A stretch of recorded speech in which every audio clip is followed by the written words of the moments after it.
Harvesting का मतलब है ये एक ऐसा प्रोसेस है जिसमें हम क्रॉप पूरी तरीके से जब तुम्हारा ग्रोथ कर जाता है, आई मीन प्रोडक्शन हो जाता है उसका, आई मीन मैच्योर हो जाता है, तो बोलते हैं ना कि फसल काटने का टाइम हो गया, तो काटना और उसको एक साथ रखना, इसी को हम लोग बोलते हैं हार्वेस्टिंग।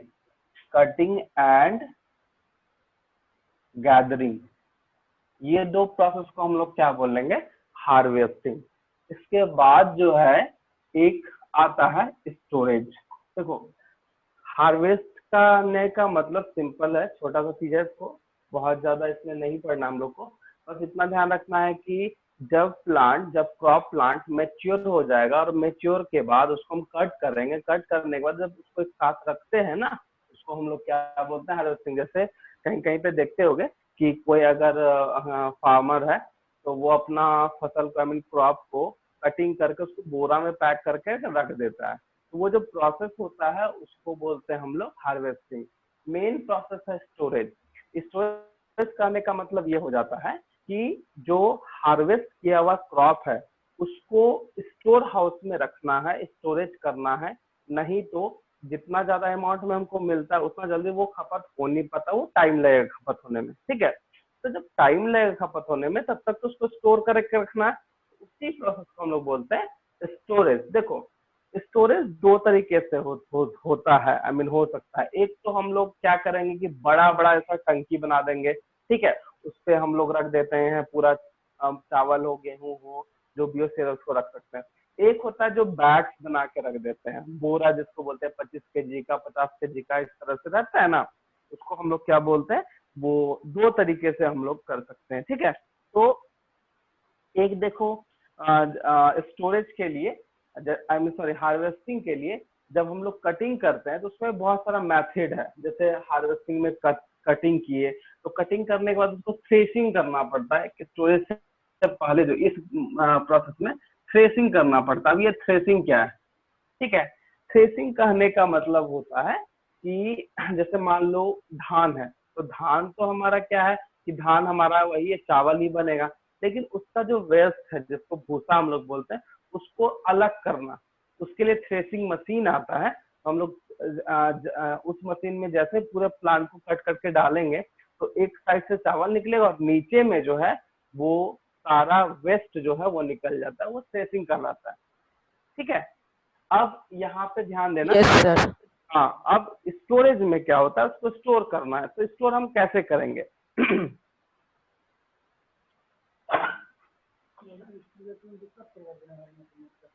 ले जाओ, मास्क लगा लो।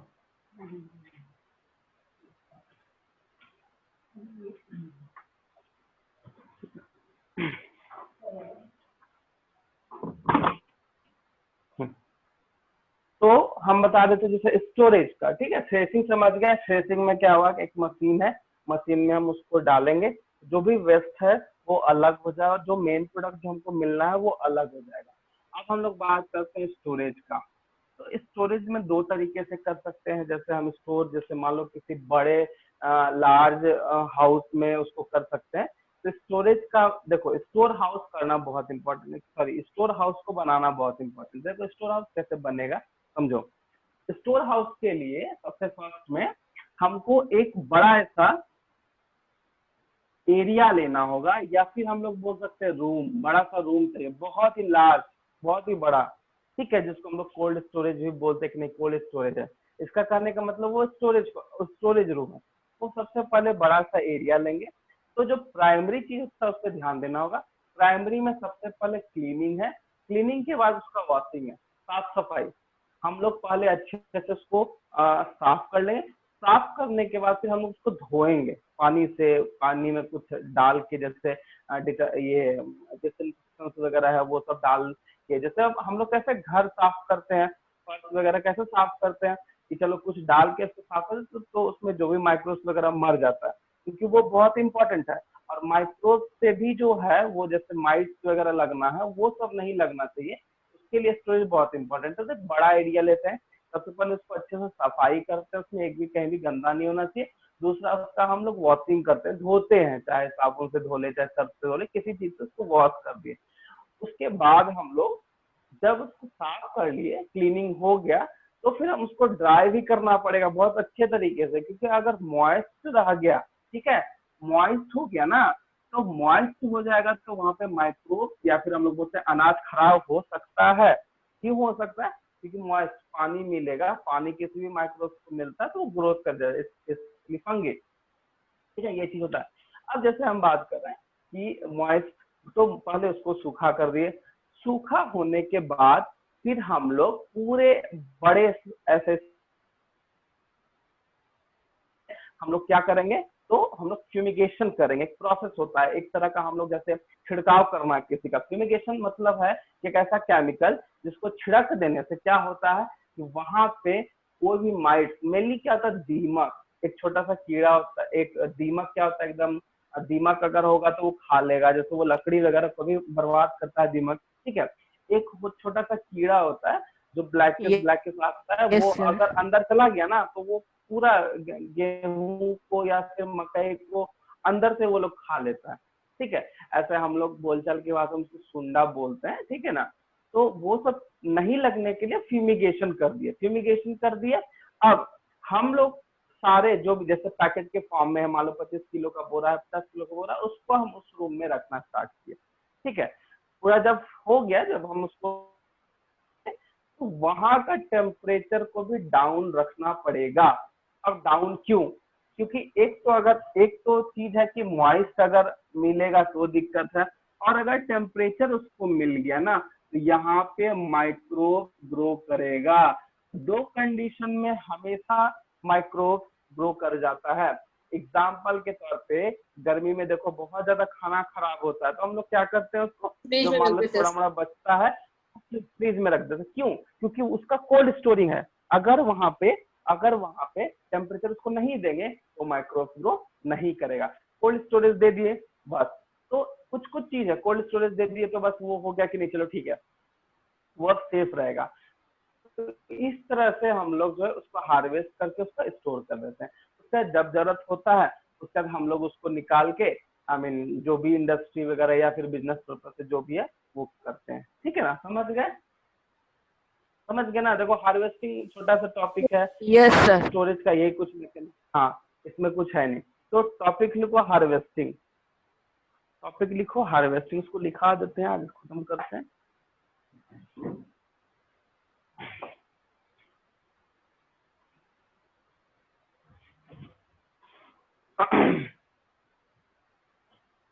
देख लिए सर। हाँ लिख लिए, चलो ठीक।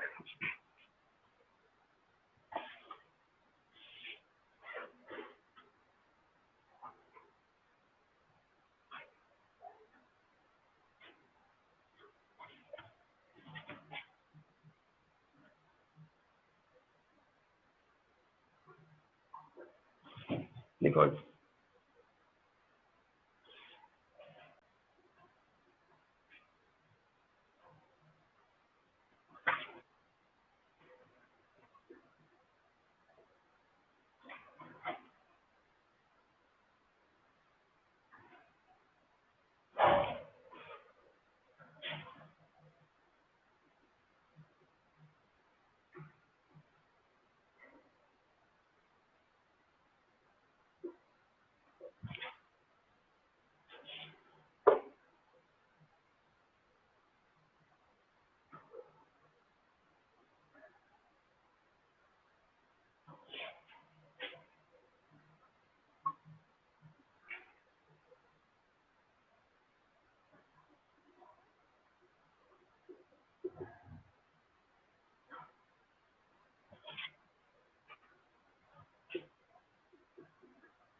सर मॉडर्न फार्म लिखे हैं। हाँ, modern farm, a machine which is used to do the job in modern farm as combined are used to harvest thresh and winnowing। ठीक है, हार्वेस्ट जो है ये कंबाइंड दो, थ्रेसिंग भी करता है, विनोइंग मतलब अलग करना। तो विनोइंग का मतलब लिख देते हैं separate, it mean separating the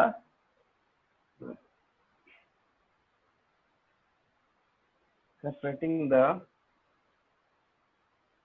outer cover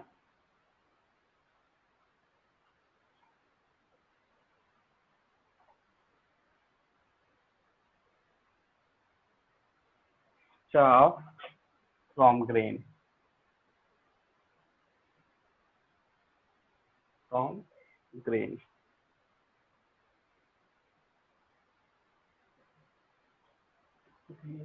इसको नोट करो जल्दी, फिर स्टोरेज लिखाते हैं।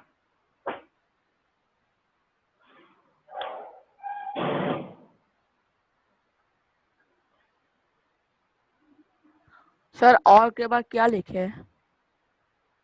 चाफ, ये वाला ना, ये सी यस एच सर। ए, चाफ है, चाफ। सर CHA का मतलब? क्या? सर और के बाद है CHA, उसका मतलब?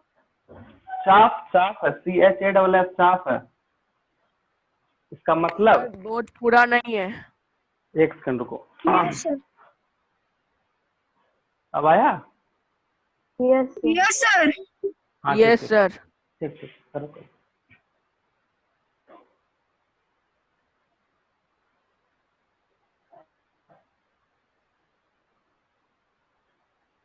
यस सर हो गया। यस सर हो अब क्या हो गया? यस सर हो गया। देखो, ये है तुम्हारा आउटर कवर, इसका मतलब नहीं समझे तुम लोग, चाफ का मतलब? कोई पूछ रहा था हमसे, बताओ सर चाफ का। गंदगी। हाँ, चाफ का मतलब भूसा, जो बोले ना, वो चीज होता है।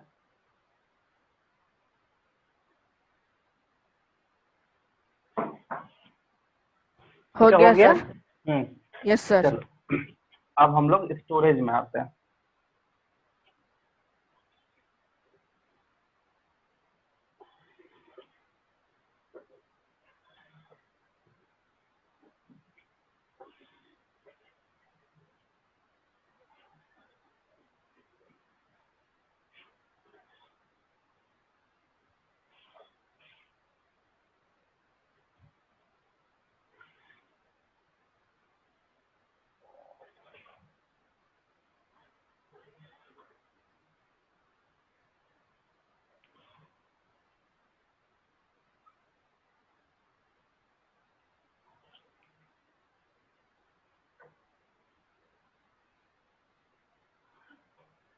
तो सबसे पहले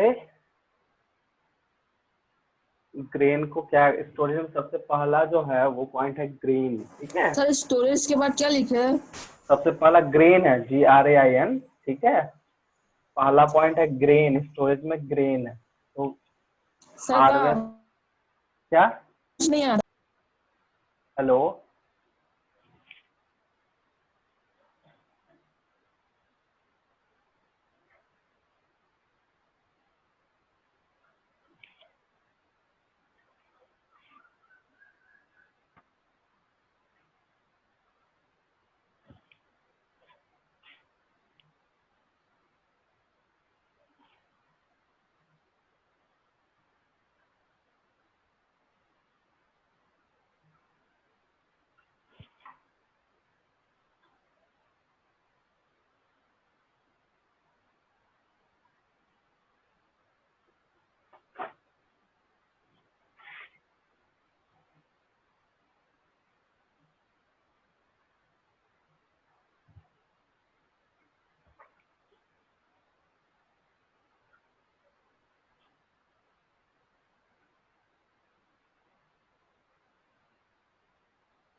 सर हाँ, मॉइस्चर के बाद क्या है?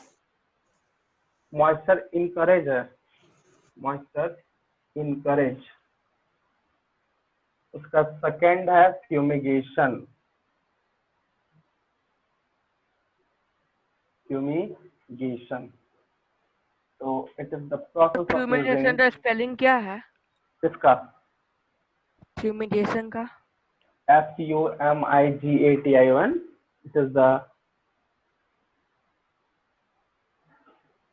the process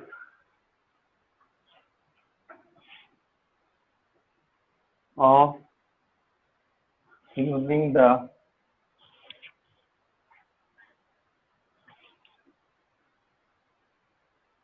vapor of a chemical to get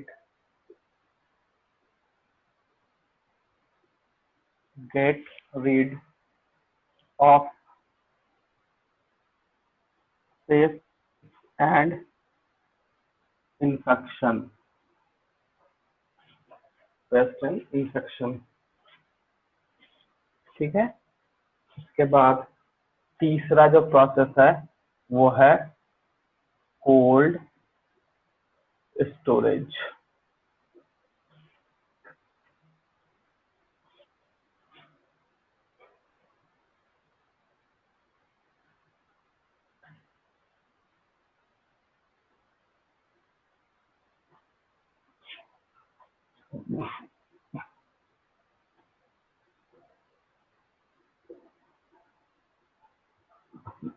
Fruit and vegetable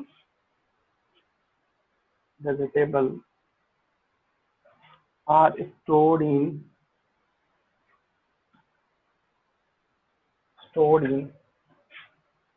cold storage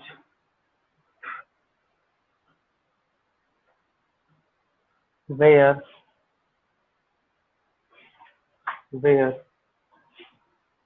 the temperature is maintained between maintained between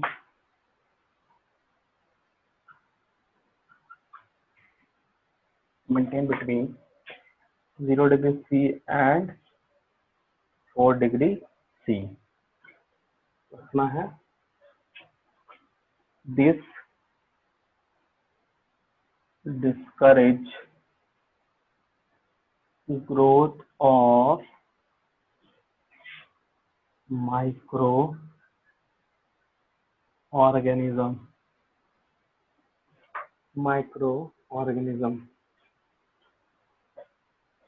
It also help to stop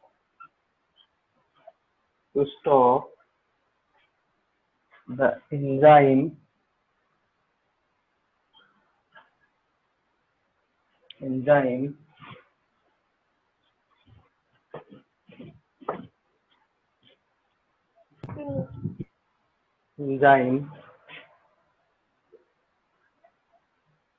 present in the fruit and vegetable from spoiling them, spoiling them।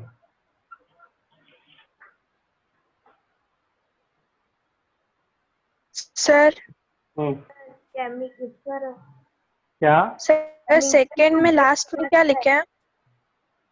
ये वाला? Sir chemical to gate के बाद sir ऊपर second point. No sir. एक्सकनेक्शन। हम ये cold storage वाला पढ़ दे क्या? नो सर उसके ऊपर। नो सर उसके ऊपर अच्छा, वाला। ये ऊपर वाला। नो सर नो सर ये सेकंड पॉइंट। अच्छा, chemical to get sir last word. हाँ, ये इन्फेक्शन। इनवर्स ऑफ इनवर्स कहाँ है? Get rid of pest and infection. Infection है। इन्फेक्शन नहीं है, इन्फेक्शन है।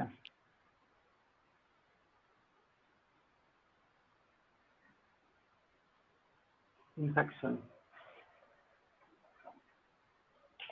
ठीक है। Sir hmm, sir animal husbandry क्या होता है? बता देते हैं। इसमें है तुम लोगों में? यस सर है। अच्छा ठीक है, बता देते हैं। एक सेकंड, उसको नोट करो पहले, थोड़ा इंक इंक डाल लेते हैं।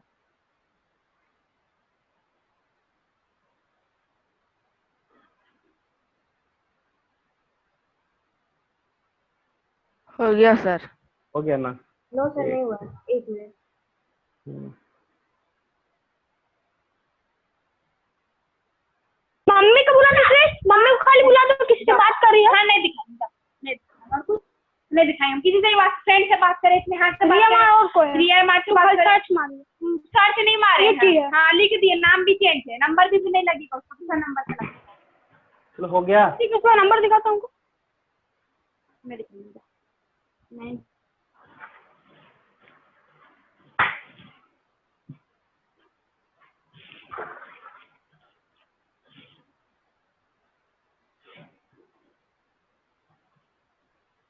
हो जाएगा तो बताना। सर हो गया। हो गया, सब लिख लिए? सर तो सर एक सर बोलो। सर थर्ड का थर्ड का क्या बताओ? सेकंड आवाज नहीं आ रही है, बताओ। थर्ड का क्या बोलो? लाइन रीड करिए ना एक बार। थर्ड का सेकंड लाइन, ये वाला। यस देखो सर। पूरा रीड कर देते हैं। Fruit and vegetable are stored in cold storage where the temperature है ये TMP temperature is maintain between 0 degree C and 4 degree C. ठीक है, 0 से 4 डिग्री के बीच में रखना है। दिस डिस्करेज ग्रोथ, मतलब इसके कारण जो माइक्रोऑर्गेनिज्म का जो ग्रोथ है वो घट जाएगा, डिस्करेज हो जाएगा। It also help to stop the enzyme. ठीक है, देखो वेजिटेबल एंड फ्रूट्स वगैरह में कुछ एंजाइम्स होता है जो कि टेम्परेचर घटाने से उसका एक्शन बंद हो जाएगा, मतलब कम हो जाएगा। और उसका एक्शन नहीं होगा तो हमारा जो स्पॉइलेज ऑफ, सॉरी, जो भी खराब होने का डर रहेगा वो नहीं होगा। वही लिखा हुआ है। It also help to stop the enzyme present in fruit and vegetable from spoilage them. ठीक है, food from animal, animal husbandry भी है ना थोड़ा सा, चलो वो भी लिखा देते हैं। आई मीन वो पढ़ा देते हैं, आज खत्म कर देंगे उसको।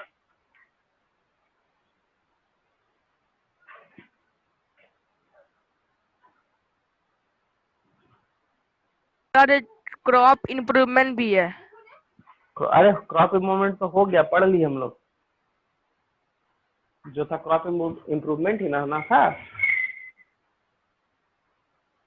सर वो अलग है। मतलब क्या है, जैसे बता दो। इसमें ग्रीन रिवॉल्यूशन भी है सर। अच्छा हाँ, वो तो छोटा छोटा चीज। देखो ग्रीन रिवॉल्यूशन क्या है, मतलब एक तरह का रिवॉल्यूशन चलाया गया था। जैसे ग्रीन रेवोल्यूशन में हम लोग ज्यादा प्लांट से रिलेटेड जो प्रोडक्ट हम लोग खाते हैं, यूज करते हैं, उसके प्रोडक्शन को बढ़ावा दिया गया था, उसको ग्रीन रेवोल्यूशन बोलते हैं। ठीक है, बस यही है। और क्या बाकी बात एनिमल, और इसमें अगर और कुछ पॉइंट है एनिमल वैसा वाला तो नहीं बता दिया हुआ है सकते हैं। Sir, animal protect from animal वाला नहीं दिया हुआ है। यस हाँ सर नहीं सब दिया हुआ है। एनिमल हस्बेंड्री का नहीं दिया हुआ है। नो सर, नहीं सर दिया हुआ नो है। सर एनसीईआरटी नहीं में दिया दिया है हुआ। सर। कौन पूछ रहा था, बोला सर एनसीईआरटी एनिमल हस्बेंड्री भी दिया हुआ है। नो सर अभी तो नहीं बोल, है। अब अभी तो बोल रहे थे ना कि सर एनिमल है। देखो ऐसा हम समझा देते हैं, क्योंकि अगर देखो, क्योंकि तुम लोग का क्रॉप प्रोडक्शन है ना, फूड प्रोडक्शन रहता है, तो हम लोग एनिमल का भी पढ़ते हैं, क्योंकि खाने के तो यूज एनिमल लोग भी आता है ना, ये चीज होता है इसीलिए। ठीक है, इसको नोट कर लिए, मिटा दें? सर नोट कर लिए। यस हाँ सर ठीक। हो गया। ठीक, तो इसमें हमको एक चीज तुम लोग बताओ, ठीक है? एक सेकेंड,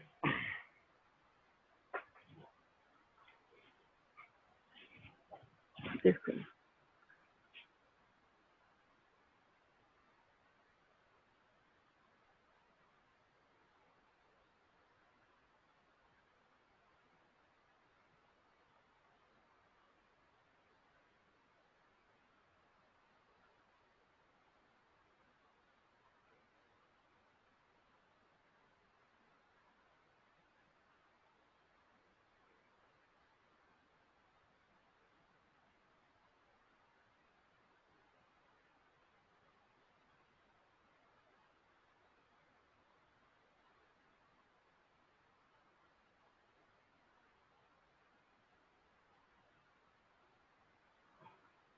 हेलो, हाँ आवाज आ रही है मेरी? Yes sir. हाँ देखो, जैसे देखो क्रॉप प्रोडक्शन की जब बात करते हैं तो क्रॉप प्रोडक्शन में सिर्फ और सिर्फ हम लोग क्रॉप के बारे में पढ़े। अगर फूड प्रोडक्शन होता ना, थोड़ा सा हम डिटेल बता देते, थोड़ा सा हम रिव्यू करा देते हैं। फूड प्रोडक्शन में जब बात करता है तो फूड का जो आइटम्स है वो तो एनिमल भी है, और प्लांट तो हम लोग जान ही रहे हैं, प्लांट में साग सब्जी अनाज सब लोग खा ही रहे हैं। लेकिन एनिमल के केस में सिंपल है, जो नॉन वेजिटेरियन है, ठीक है, तो क्या क्या हम लोग फूड के तौर पे ले सकते हैं एनिमल के थ्रू। तो एक दो तीन एग्जांपल है, जैसे पोल्ट्री फार्म है ना, पोल्ट्री फार्म सबको जानते हो कि फार्मिंग होता है, यहाँ पे किसका फार्मिंग होता है, तो नॉर्मली हम लोग क्या जानते हैं, चिकन का, बोलते हैं ना चिकन का। लेकिन इसके अलावा पिग का भी होता है, ठीक है, उसके अलावा तुम्हारा गोट का भी होता है, गोट का ऐसे फार्मिंग सर होता फिश। नहीं है। हाँ वो हाँ, उसके बाद पोल्ट्री में यही दो आता है, चिक एंड पिग, ठीक है। और इसके अलावा तो हम लोग जैसे फिश कल्चर बोलते हैं, फिश प्रोडक्शन, जिसको एक्वा कल्चर बोलते हैं हम लोग, ठीक है, एक्वा कल्चर। तो फिश में वही सिर्फ फिश का प्रोडक्शन हो सकता है। अब देखो जैसे मान लो हम चिकन की बात करते हैं, तो इस पोल्ट्री में एग भी आ जाता है, एग भी आ जाता है, ठीक है, एग का प्रोडक्शन वो होता है। उसके बाद फिर और क्या क्या मिल सकता है हमको, तो मिल्क, क्योंकि देखो, एग। हाँ एग तो लिख दिए, मिल्क जैसे मान लो जो हम लोग को एनिमल से, यदि एनिमल का प्रोडक्शन है ना, तो मिल्क के हिसाब से जैसे जर्सी गाय, तुम लोग सुना होगा जर्सी गाय का दूध पी रहे हैं, या फिर वो सब क्या है, वो एक तरह का इम्प्रूव्ड पार्ट है, वो कैसा किया गया, तो जर्सी गाय का मिल्क हो गया। और अगर देखो तो एनिमल से जैसे हनी भी मिलता है, जो हनी भी होता है वो भी है, ठीक है। उसके अलावा और जैसे एग्जांपल में तो जैसे तुम फिश प्रोडक्शन में जाते हो तो फिश में हम लोग बहुत सारा फिश खाते हैं, उसमें कुछ कुछ इंसेक्ट्स भी है, बता सकते हो कौन कौन इंसेक्ट हम लोग खाते हैं? कौन? जैसे एग्जांपल प्रॉन, प्रॉन खाते हैं ना, तो बोलते हैं झींगा मछली प्रॉन खाते हैं, क्रैब खाते हैं। उसके बाद इसमें मोलस्का भी आता है, जैसे सर ऑक्टोपस केकड़ा। हाँ वही क्रैब को, सॉरी क्रैब को ही केकड़ा बोल रहे हैं। उसके बाद ऑक्टोपस खाते हैं, जो कि एक्वाटिक, वो फिश उस नहीं है कुछ, ठीक है, वो सब नहीं है। तो इस तरह से हम लोग एनिमल में है। उसके बाद हनी वगैरह है, तो किस वेराइटी का हनी है। उसके बाद एनिमल का बहुत कुछ यूज होता है, एनिमल हस्बेंड, जैसे तुमको पूछा कि सर एनिमल हस्बेंड्री क्या है, हस्बेंड्री देखो नाम से ही समझ में आएगा, हस्बैंड का मतलब क्या होता है, वैसा आदमी जो केयर करता है, इसका रियल मीनिंग ये है, साइंटिफिक रीजन है, ठीक है। तो एनिमल हस्बेंड्री में जो एनिमल का केयरिंग करता है, उसका रियरिंग, कैचिंग, रिप्रोडक्शन, उसका हेल्थ वगैरह सब कुछ, मतलब एक तरह से केयर टेकिंग करना एनिमल का, उसको हम लोग एनिमल हस्बेंड्री बोलते हैं। अब उसी में इतना कुछ आता है, क्यों, ये तुम्हारे सामने, हमको मिल्क ज्यादा चाहिए, एग ज्यादा चाहिए, चिकन मटन सब ज्यादा चाहिए, ठीक है। तो अलग अलग है, जैसे मान लो हम वैसे भी चिकन और पिग तुमको बताया, फिश में जाओगे तो फिश में क्या होता है, फिश प्रोडक्शन करके कुछ नहीं आता है, एक्चुअली ये आता है एक्वा कल्चर बोल के, क्या आता है, एक्वा कल्चर। और उस एक्वा कल्चर में जितना भी पानी में रिलेटेड कल्चरिंग करके हम लोग खा सकते हैं, जैसे प्रॉन इंसेक्ट में आ गया, क्रैब भी इंसेक्ट में आता है, लॉबस्टर, ऑक्टोपस, ठीक है, टॉर्पिडो, और बहुत सारा कुछ है, जैसे फिश वगैरह में तो बहुत सारा वेराइटी है। ये एनिमल हस्बेंड्री हो गया एक तरह से, ठीक है, मतलब एनिमल हस्बेंड्री एक बायोलॉजी का ब्रांच है, जिसमें हम साइंटिफिक तौर पे, साइंटिफिक मतलब तरीके से, ठीक है, हम कैसे किसी चीज का इम्प्रूव, मतलब प्रोडक्शन को इम्प्रूव कर सकते हैं, चाहे वो फिश के केस में हो, चाहे वो तुम्हारा पोल्ट्री फार्म के केस में हो, चाहे मिल्क के केस में, चाहे हनी के केस में, यही होता है एनिमल हस्बेंड्री, ठीक है। जैसे मान लो हमको लेबर पर्पज से कुछ चाहिए, जैसे बैल हो गया, बैल क्या है, लेबर पर्पज से भी हम उसको यूज करते हैं, तो बैल का वैरायटी ब्रीडिंग वगैरह कराते हैं। जैसे मिल्क तो बहुत सारा है, ठीक है, जर्सी बोले एक जो कॉमन है, उसके बाद कौन है, एक साहिवाल काव है, वो है। तो और उसके बाद फिर स्वीस है, फिर उसके बाद जैसे मान लो तुम चिकन में, चिकन का बहुत सारा वेराइटी है, ठीक है। हम लोग तो नॉर्मल फार्म चिकन खा लेते हैं, बहुत सारा है, बहुत सारा वेराइटी है जिससे ज्यादा अमाउंट में। देखो अब ये सब चीज को जो भी जैसे बोलता है, ये सब चीज को जो है ना बस इम्प्रूव किया गया है ही है, ताकि हम लोग उसको एज ए फूड यूज कर सके। जैसे बोलता है कि चिकन विकन नहीं खाना चाहिए, ठीक है। देखो देसी चिकन और फार्म चिकन में फायदा और घाटा क्या है। देसी चिकन में क्या है, न्यूट्रिएंट ठीक है, हम मानते हैं सही है, लेकिन देसी चिकन में क्या फैट का कंटेंट भी ज्यादा हो जाएगा। लेकिन फार्म चिकन में सिर्फ और सिर्फ प्रोटीन होता है जो हमको चाहिए, तो उसको हम खा सकते हैं। जैसे नॉर्मली क्या होता है कि अरे मोटा आदमी है, फैटी आदमी है, तो उसको चिकन उकन नहीं खाना चाहिए, गलत। उसको मटन नहीं खाना चाहिए, बट चिकन खा सकता है क्योंकि उसमें सिर्फ और सिर्फ प्रोटीन है, फैट है ही नहीं, बहुत कम अमाउंट में फैट होता है, तो खाने को दिक्कत नहीं। फिर एग बोलता है अंडा खाना चाहिए, क्यों? क्योंकि जो भी नॉन वेजिटेरियन हम लोग खाते हैं उससे हम लोग को मिलता है प्रोटीन, और हमारे बॉडी में प्रोटीन जाएगा, हम लोग को एनर्जी भी प्रोवाइड करेगा, और साथ साथ मसल्स वगैरह बनना चाहिए। मतलब तुम लोग ऐसे तो अभी पता नहीं होगा कि नहीं, जैसे जिम वगैरह जाता है, देखो प्रोटीन पाउडर पीता है, प्रोटीन शेक पीता है, क्यों? क्योंकि उसका बॉडी वगैरह बिल्डअप हो पाए। अब एक और सवाल है कि बहुत सारे मन में होगा कि सर अगर प्रोटीन खाना तो सिर्फ नॉन वेज ही खा सकते, वेज क्यों नहीं? वेज नहीं खा सकते, खा सकते हैं। मशरूम उसका भी कल्चर होता है, उसका पनीर उसका भी कल्चर होता है। पनीर ज्यादा अभी देखो सुधा वगैरह सब जगह मिल रहा है, एग्जाम्पल के तौर पर बता सर रहे हैं। दही। हाँ, दही भी न्यूट्रिशनल वैल्यू है, उसको भी अब क्या है, पहले के जमाने में आई मीन 20-25 साल पहले जाओगे तो दही मार्केट में मिलता था, तो वो बोलते थे कि घर में बना हुआ दही होता था, आई मीन होटल में भी बनाता था। अब क्या है, उसके लिए कंपनी वगैरह है, ठीक है। तो इस तरह से बहुत सारा कुछ चाहिए होता है। तो न्यूट्रिशन वैल्यू सब में है, प्लांट में है तो एनिमल में है। एनिमल में क्या होता है, एनिमल में कुछ पर्टिकुलर टाइप का है, जैसे मान लो प्रोटीन ले सकते हो एनिमल से, मेनली प्रोटीन, ठीक है। जैसे मिल्क को बोलता है कंप्लीट फूड है। हनी, हनी अगर ओरिजिनल तुम हनी खाओगे तो उसका न्यूट्रिशन वैल्यू बहुत ज्यादा है और बहुत इंपॉर्टेंट है। हनी अगर तुम खाते हो ना तो कभी भी किसी भी पर्सन को शुगर होने का कोई डर नहीं है। हनी में बहुत ज्यादा न्यूट्रिटिव होता है, और उसमें मीठा चीज बोल के कुछ है नहीं, वो लगता है भले मीठा है, बट ऐसा नहीं बोल सकते कि हाँ उससे हमको हार्म है। जैसे गुड़, जैसे बोलता है चीनी ज्यादा नहीं खाना चाहिए, गुड़ खाओ बहुत अच्छा चीज है। सबका अलग अलग चीज है फूड प्रोडक्शन में। तो प्लांट रिलेटेड जो है, एनिमल रिलेटेड, और ये सब हमको पढ़ना है कि कैसे हम लोग, जैसे फिश का कल्चरिंग है, बहुत सारा मेथड है, ठीक है। हनी का भी कल्चरिंग आई मीन प्रोडक्शन कराते हैं, उसके लिए भी सेटअप वगैरह होता है। पोल्ट्री फार्म में से तो अभी चिकन और पिग के बारे में बताएं, बहुत डक वगैरह बहुत कोई खाता है, डक खाता है, इवन पिजन खा लेता है, ठीक है। तो बहुत सारा कुछ होता है, जैसे पिजन पिजन पिजन के मीट में बोला जाता है बहुत ही ज्यादा गर्मी होता है, मतलब सर्दी, वो एक तरह का इम्यूनिटी प्रोवाइड करता है यस बॉडी को, सर। ऐसा ऐसा बोला जाता है। सर इवन बॉन्ड सही है। प्रोडक्ट करता है। हाँ हाँ, ये सब बोन, हाँ ये बोन वगैरह स्ट्रॉन्ग करने में हेल्प करता है, ठीक है ना। वो सब चीज अलग अलग है, ठीक है। लेकिन बहुत कोई कि पिजन विजन नहीं खाता है, ठीक है, अच्छी बात है, खाना लीजिए। अगर प्रोटीन वगैरह चाहिए तो चिकन खा लो, ठीक है। तो इस तरह से एनिमल हस्बेंड्री काम करता है, ठीक है। यही है, ब्रीफ बता दिए, बाकी इसके प्रोडक्शन और इम्प्रूवमेंट के लिए बहुत कुछ कर सकते हैं। जैसे मिल्क के लिए हमको काव चाहिए तो काव को क्या खिलाना, उसका न्यूट्रिएंट क्या है, वो सब समझ में आता है, ठीक है।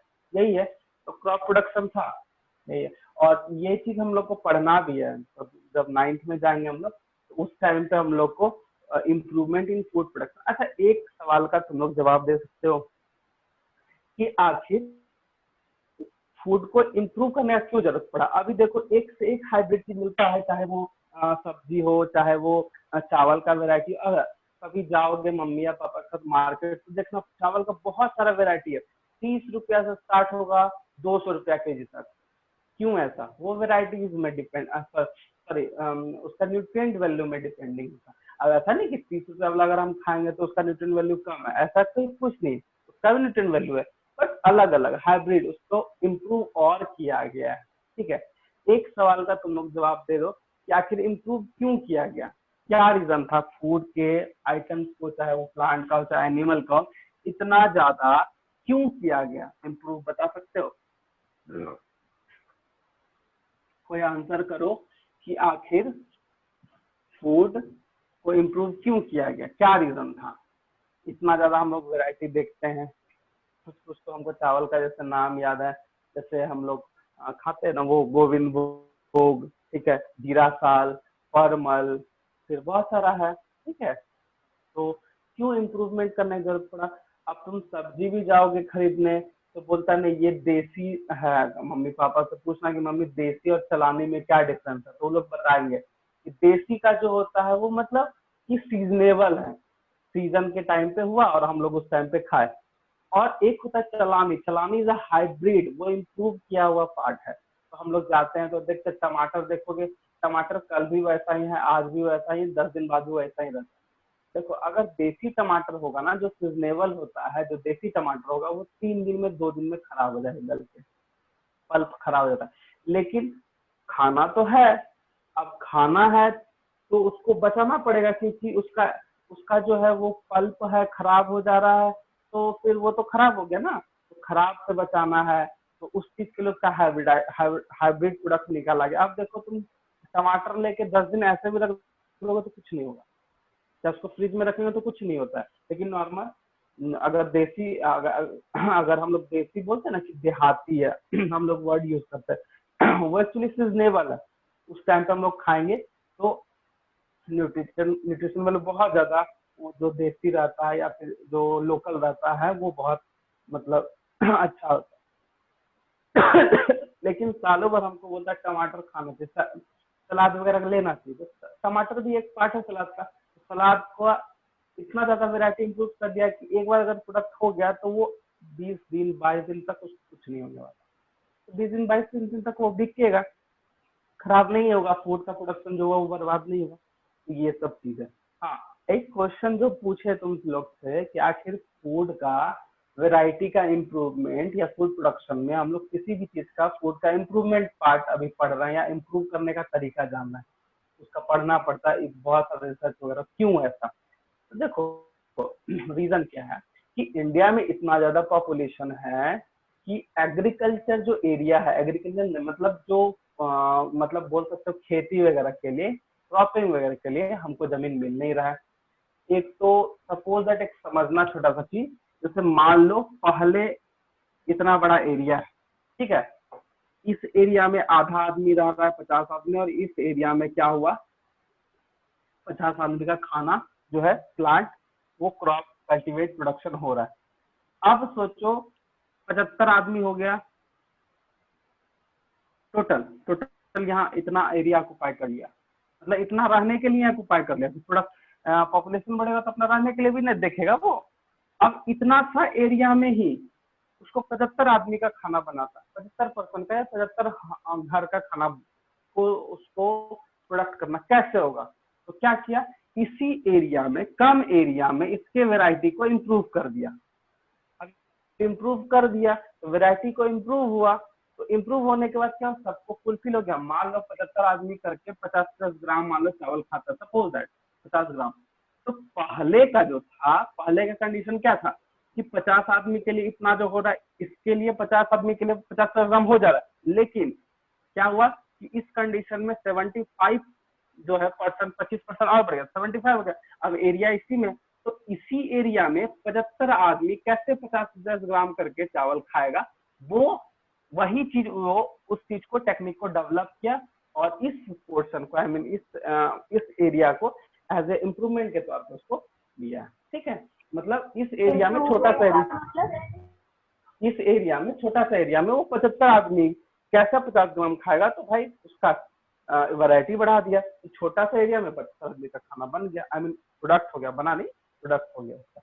इसीलिए अब फूड के वैरायटी को इम्प्रूव करके ऐसा काम किया, इसीलिए फूड इम्प्रूवमेंट हम लोग को जानना चाहिए। और ऐसे में 9th में पूरा डिटेल से है, प्लांट भी है, एनिमल भी है, दोनों हम लोग पढ़ेंगे अभी। ठीक है, बहुत सारा रिसर्च हुआ है, बहुत सारा वेराइटी है, जैसे रत्ना वगैरह जो है वो वेराइटी है, जया, रत्ना, ये सब क्या है, वेराइटीज का नाम दे दिया।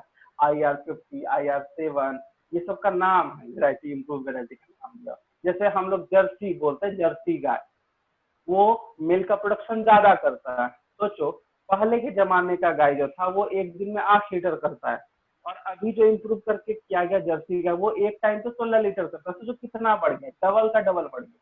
वो एक दिन में 16 लीटर करता है, ये एक टाइम पे 16 लीटर करता है, और सुबह शाम दोनों देगा, मतलब 32 लीटर डबल कर दिया गया। तो यही होता है इम्प्रूवमेंट। इसके लिए बहुत सारे टेक्निक वगैरह यूज करते हैं, हाइब्रिडेशन यूज करते हैं, प्लांट ब्रीडिंग का मैकेनिज्म है हम लोग को पढ़ना, बट वो 9th में, ठीक है ना, तो हम लोग 9th में पढ़ेंगे। बस अभी ओवरव्यू दे दिए ताकि तुम लोग को अगर कभी आए तो तुम लोग कंफ्यूज नहीं होना, ठीक है। हाँ, तो चैप्टर वो कंप्लीट हो गया है, और आगे का चैप्टर क्या पढ़ना है बताओ। सर ह्यूमन आई। ह्यूमन आई, सर वो बायोलॉजी का नहीं, बायोलॉजी का नहीं, बायोलॉजी का नहीं है, वो फिजिक्स का है ना शायद।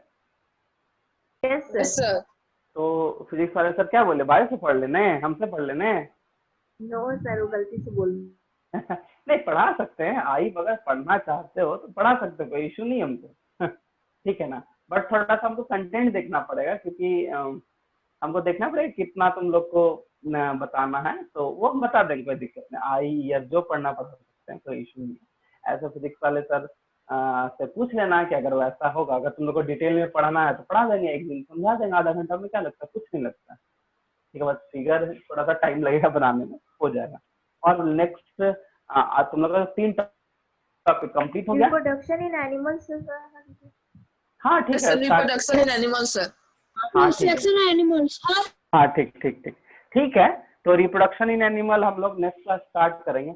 अभी कुछ अगर किसी को प्रॉब्लम है या कुछ पूछना है तो पूछ सकते हैं। अच्छा, कोई वैसा स्टूडेंट है जो मेरा पहले का क्लास छोड़ा है, आई मीन लेट से ज्वाइन किया, छोड़ा नहीं, लेट से ज्वाइन किए हो, कोई वैसा हो जिसको किसी टॉपिक में डाउट है या फिर किसी चैप्टर में प्रॉब्लम है, तो तुम लोग अब जो है ना, अब तुम लोग डाउट लाओगे, क्योंकि अब हम तुम लोग का हर एक दिन हम बता दे रहे हैं, हर एक क्लास में, मतलब वीक में एक दिन क्लास हो रहा है, तो 10 से 15 मिनट का क्वेश्चन आंसर का वो चलेगा, सेशन चलेगा, मतलब 10 से 15 मिनट, ज्यादा नहीं, ठीक है।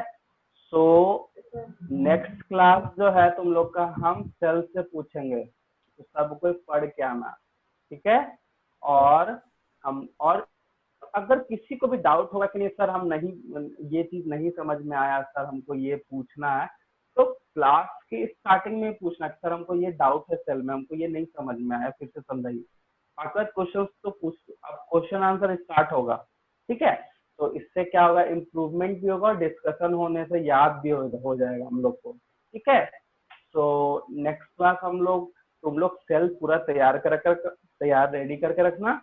और दूसरा मेन चीज कि तुम लोग 1 वीक टाइम है, तो तुम लोग आराम से पढ़ोगे, कोई हड़बड़ी नहीं है, समझ के पढ़ना है। जिसको नोट नहीं मिल पाया है उसको नोट्स वीडियो से क्लियर कर लेना। और अगर किसी को किसी टॉपिक में इश्यू है, ठीक है, तो हमको जरूर बोलोगे सर ये टॉपिक हमको जानना है, फिर से बताइए, क्योंकि नोट्स तो अब लिखना है नहीं, तो हम लोग को समझना है, तो हम लोग फिर समझेंगे, है ना। और अपने बुक्स का एक्सरसाइज जो तुमको एक्सरसाइज जो मिलता है, जो है, तो उसको तुम लोग जरूर करके रखना, ताकि तुम लोग का सारा कुछ क्लियर होते जाए। क्योंकि 8 में आ गए हो तो मे बी शायद 8 में बोर्ड होता है ना, यस सर, प्री बोर्ड होता है तुम लोग का, तो उसमें बहुत अच्छा करना है, समझे। और चलो कुछ तुम लोग बताओ कि अच्छा किसको आगे चल के डॉक्टर बनना, किसको आगे चल के इंजीनियर बनना है, कुछ सोचे हो? कुछ भी सोचे होगा ना कि हाँ आगे जाके हमको। अच्छा, सबसे पहले ये बताओ कि किसको मैथ अच्छा लगता है और किसको बायो अच्छा लगता है पढ़ने में? सर मैथ अच्छा लगता है। Sir math. Sir bio. चलो एक स्टूडेंट बायो है, चलो कोई बात नहीं। तो बायो में अच्छा, कौन बोले बायो, हमको नाम बताओ। सर स्वर्णिम। स्वर्णिम, ठीक है स्वर्णिम, कोई बात नहीं। मैथ अच्छा नहीं लगता है? सर मेरा थोड़ा वीक है। कोई बात नहीं, मैथ प्रैक्टिस करना है। देखो मैथ में, क्योंकि इसलिए बोल रहे हैं क्योंकि मैथ में टोटल 100 मार्क्स का पूछता है, ठीक है, ये बहुत इंपॉर्टेंट चीज है। और जब तुम 9th एंड 10th में जाओगे तो अगर अच्छा मार्क्स स्कोर करना है तो 10th में मैथ्स जो है तुमको बहुत ज्यादा हेल्प करेगा। और बायो अच्छा लगता है तो ठीक है, वीक है कोई बात नहीं, उसको स्ट्रांग करो। मतलब स्ट्रांग कैसे करोगे, तो प्रैक्टिस करो, ठीक है। क्योंकि 10th में अच्छा मार्क्स आएगा तभी तुमको बायो साइंस मिल सकता है। 95 से नीचे लाओगे, 90 से नीचे लाओगे तो मैथ मतलब बायो साइंस तो मतलब फिर बहुत बहुत दिक्कत हो जाएगा। लाना ही पड़ेगा तुमको, कम से कम 90 प्लस का सोचना है 10th में। और उसके लिए मैथ्स का होना बहुत इम्पोर्टेंट है। साथ में साइंस है तो साइंस तुमको अच्छा लग रहा है पढ़ने में तो ठीक है, मार्क्स के लिए कोई इशू नहीं है, बट हर एक चीज को समझ के पढ़ो। बट मैथ्स को इम्प्रूव करना है तो प्रैक्टिस करो, एक ही क्वेश्चन को दो तीन बार बनाओ, देखो हमको कहाँ समझ में आ रहा है, कौन सा स्टेप मेरा गलत हो जा रहा है, कौन सा कैलकुलेशन नहीं कर पा रहे हैं। क्योंकि इम्प्रूवमेंट तुम्हारा 8th क्लास में अगर इम्प्रूवमेंट कर लोगे तो तुम लोग को एक चीज बताते हैं, 9-10 जो 9-10 में अच्छे से ध्यान देगा उसका 11th एंड 12th बहुत ही अच्छे से गुजरेगा, बहुत ही बेस्ट तरीके से वो पढ़ सकता है। क्योंकि 9th और 10th इज अ बेसिक। क्योंकि जो भी तुमको 9-10 में मिला के पढ़ोगे वो सारा मैथ्स हो या फिर साइंस हो या आर्ट्स हो, वो सारा कुछ तुमको वहां मिलेगा। कहाँ पे, 11th-12th में, ठीक है। तुम लोग को एक और चीज बताता है, ऐसे 8 से ही स्टार्ट हो जाता है। वैसे जैसे तुम लोग अभी सेल पढ़े, ठीक है, तो सेल टॉपिक जो है वो तुमको 11th में बायो में मिलेगा, फिर तुमको 9th में भी पढ़ना है, ठीक है। चलो कोई बात नहीं। फिर हम लोग माइक्रो ऑर्गेनिज्म पढ़ते हैं, तो माइक्रो ऑर्गेनिज्म से रिलेटेड जो डिजीज वगैरह है वो 9th में मिलेगा हम लोग को पढ़ने को, फिर वो 12th में भी दिखेगा, तो बहुत कुछ रिलेट होगा। तो बेसिक्स को क्लियर करो, ठीक है। और स्वर्णिम मैथ्स को रिवाइज करो बाबू, ठीक है। टाइम है मेरे पास, घर पे आराम से कम बनाओ बट उसको समझ के बनाओ। अगर 10 क्वेश्चन 15 क्वेश्चन 20 क्वेश्चन भी बना रहे हो पर डे, उसको समझ के बनाओ, वीक नहीं रखना है कुछ भी चीज। बाकी बात इंटरेस्ट जो है वो करो, जैसे बोले बायो ठीक है, आगे चल के मेडिकल फील्ड में जाना बहुत अच्छा। और मैथ्स वाले जो भी हो, ठीक है, तो मैथ्स जिसको भी अच्छा लगता है ठीक है, बट साइंस को भी लेके चलना है क्योंकि कॉमन मिलेगा 11th-12 में, ठीक है। तो सब प्रैक्टिस करोगे, कोई भी अपना सब्जेक्ट को वीक नहीं रखो, उसको प्रैक्टिस करके उसको इम्प्रूव करो, ठीक है। हमको इम्प्रूव करते जाना है, करेंगे तभी हमारा मार्क्स आने वाला है, नहीं तो नहीं आने वाला, ठीक है। तो उसको करो, समझे। और स्पेशली जिसको भी मैथ्स पसंद है बहुत अच्छा है, जिसको बायो पसंद है वो भी बहुत अच्छा है, दोनों बहुत अच्छा है, सबका अपना अपना इंटरेस्ट है। बट हाँ 10th तक अगर तुमको 90 प्लस लाना है तो सारे सब्जेक्ट पे ध्यान देना पड़ेगा। ऐसा नहीं कि मैथ साइंस हम इम्प्रूव कर ले, इंग्लिश को कम कर दिए, नहीं, ऐसा सस्ती को कम कर दिए, नहीं, सबको करना है अच्छे से, ठीक है। तो अभी का टाइम है जो मेरा वीक है उसको इम्प्रूव करने का, ठीक है। तो इम्प्रूव करो। बाकी बात मेरा जो सब्जेक्ट है उसमें हम तुम लोग को हम चाहेंगे बहुत अच्छा मार्क्स लो। और जितना अच्छा डिस्कस कर सकते हो मेरे से डिस्कस करो कि सर क्या है, कैसे पूछेगा, क्या पूछेगा, जो भी मन में सवाल है कि हाँ सर कैसे क्या करना है मेरे से पूछ सकते हो, कोई इशू नहीं है। हम लोग बात कर सकते हैं डेली 5 मिनट, कोई दिक्कत नहीं है। और बात करने से बहुत कुछ हल होता है, बोलता है ना, बात करने से मतलब थोड़ा मन भी हल्का होता है, कंफ्यूजन भी दूर होता है, नॉलेज भी बढ़ता है, सब काम होता है। डिस्कस बहुत इंपॉर्टेंट है, डिस्कस हमेशा करो बायो में, क्योंकि बायो थोड़ा सा थ्योरेटिकल चीज है उसमें, ठीक है। तो या डिस्कस करने से, कन्वर्सेशन होने से कुछ अच्छा ही चीज समझ में आता है और कुछ अच्छा चीज तुम्हारे दिमाग में आएगा। देखो जब 4-5 माइंड एक चीज पे काम करता है ना तो वो काम बहुत अच्छे से होता है, ठीक है। क्योंकि हर एक का दिमाग अलग अलग है और हर एक का दिमाग अगर अलग अलग है तो कुछ ना कुछ सोचता होगा भाई, ठीक है। हो सकता है कि अगर तुम लोग 4-5 स्टूडेंट हो, हम तो नहीं देख पा रहे स्क्रीन में कितने हो, हम तो सामने है, ठीक है। अगर तुम लोग 4-5 स्टूडेंट और हमसे डिस्कस करोगे तो हम लोग 6 आदमी हो गए, ठीक है। और जब 5 आदमी एक चैप्टर को करेगा तो बहुत कुछ क्वेश्चन आएगा, जिसको प्रॉब्लम होगा वो पूछेगा। तो हो सकता है मान लो एक आदमी कुछ पूछा, दूसरा आदमी को थोड़ा कंफ्यूजन हो सकता हो उसमें, और उसको लग रहा है नहीं हमको आता है, तो उसका भी रिवीजन हो जाएगा और सबका रिवीजन हो जाएगा। इससे क्वेश्चन वगैरह पूछा करो अगर डाउट है तो। अब कभी भी अपने मन में डाउट वगैरह नहीं रखना चाहिए, किसी भी सब्जेक्ट में बात कर रहे हैं हम, मैथ बायो में वैसा कुछ नहीं है डिस्टिंग्विश करना है, सब में कोई भी इशू एकदम अपने टीचर से बात करो, तभी इम्प्रूव कर पाओगे। और 2-4 साल अच्छा, मतलब कम से कम तुम्हारे लाइफ का ये जो अभी तो 8th है, ठीक है, 9th 10 में जाओगे, 9 10 11 12 बहुत ही इम्पोर्टेंट तुम्हारा स्टेज है लाइफ का। अगर तुम अच्छे से ये 4 साल पढ़ लोगे तो फिर आगे तुम्हारा लाइफ बहुत अच्छा हो जाएगा। अच्छा क्या हो जाएगा, अच्छी जगह पे पहुंच जाओगे, अच्छी जगह पे पहुंच जाओगे तो तुम्हारा फ्यूचर का टेंशन नहीं होगा, है ना। तो इम्प्रूव करो, जो वीक चीज है उसको इम्प्रूव करते रहना चाहिए, कोशिश करते रहना चाहिए, कोशिश करना बहुत बड़ी बात, ठीक है। तो नेक्स्ट क्लास हम लोग मिलते हैं। सेल का डाउट्स वगैरह, एक्सरसाइज का क्वेश्चन वगैरह बना के रखना, डाउट्स वगैरह होगा तो पूछ सकते हो, बाकी चैप्टर को रिवाइज करके आना, और फिर हम लोग 10-15 मिनट इस तरह से हम लोग कुछ क्वेश्चन पूछेंगे, उसका फिर हम लोग आगे रिप्रोडक्शन पढ़ना है ना हम लोग को, या क्या रिप्रोडक्शन, ठीक है। तो हम लोग सबका रिप्रोडक्शन स्टार्ट करेंगे, ठीक है। लेकिन लेकिन सबका एक्सरसाइज होना चाहिए बुक में, आई मीन कॉपी में, सॉरी कॉपी में सबको बना के रखोगे, हम देखेंगे, ठीक है। सबको अपना दिखाना पड़ेगा तो कैसे हमको देखना, हम क्वेश्चन आंसर चेक करके हम फिर आगे बढ़ेंगे, ठीक है ना, वो हम देखेंगे, ट्राई करते हैं एक बार, ठीक है। तो सबसे पहले अच्छे से पढ़ोगे, एक लाइन को पढ़ोगे, अपना बुक्स को और नोट्स को दोनों को साथ में रख के पढ़ना, जो बुक्स में नहीं समझ में आए, जो नोट्स में नहीं समझना, उसको पेंसिल से लेके टिक करोगे, फिर डाउट लाओगे, बाकी बात तो फिर हम पूछेंगे तो पता चल जाएगा, ठीक है। तो नेक्स्ट क्लास मिलते हैं, ठीक है। Thank you, sir. Thank you, sir. Thank you, sir. Bye, sir. Bye, sir.